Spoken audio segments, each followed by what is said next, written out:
Hmm. Hey, I'm gonna go use the restroom. I've been potty trained since I was a little child. I think I know how to use a toilet.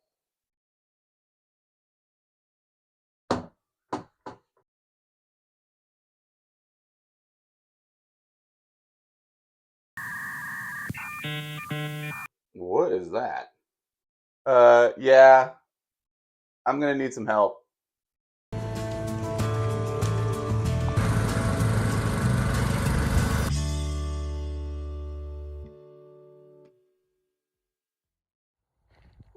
What's up, everybody? JJ here at Wild Plumas, and today we're gonna talk about our Separett toilets, as in not separate, but the brand Separett. That's the name of the brand. These are our composting toilets that are in some of our tiny homes. They're not exactly composting toilets, but they're waterless toilets. And it can be a little confusing, so let me break it down for you. If you look here, the way it works is there's a normal lid. Now, it doesn't matter if you're what your plumbing is, you need to sit down on this toilet. You can't stand and use it, so it's a sit-only toilet.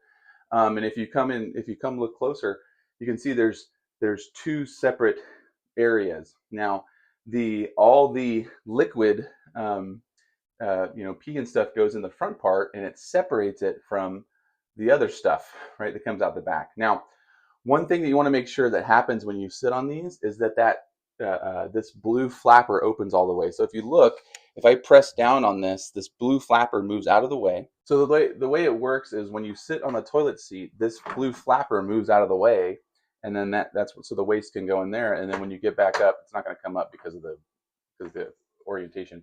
But there is a gap around this, and that's so air can come in and go out through the fan. But you just want to make sure that whenever you sit on this thing, that flapper moves out of the way, and that you're aiming properly.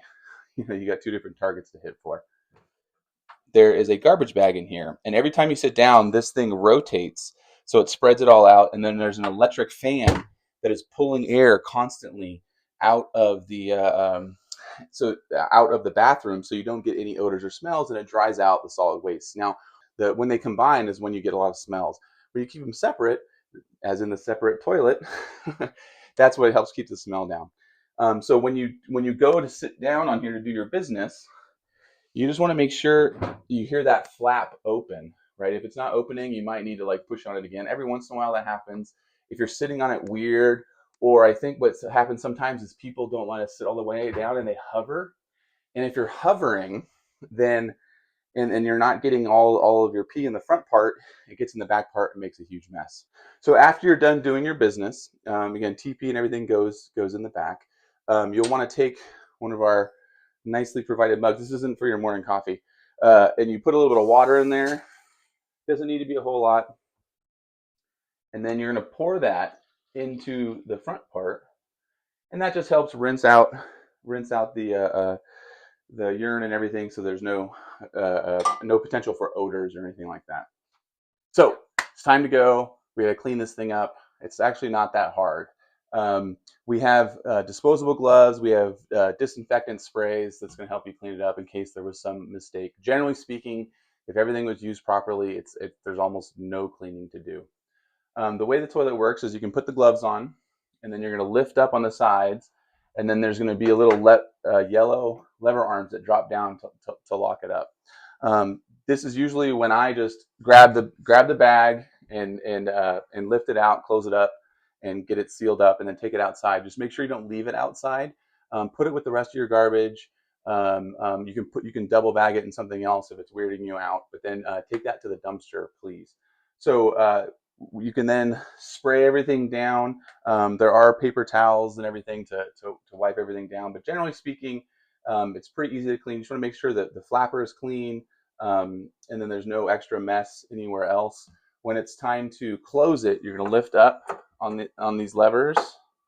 Sometimes you have to, there it goes, and then lower it down correctly. Generally, you'll want to spray everything down here, and then you're good to go.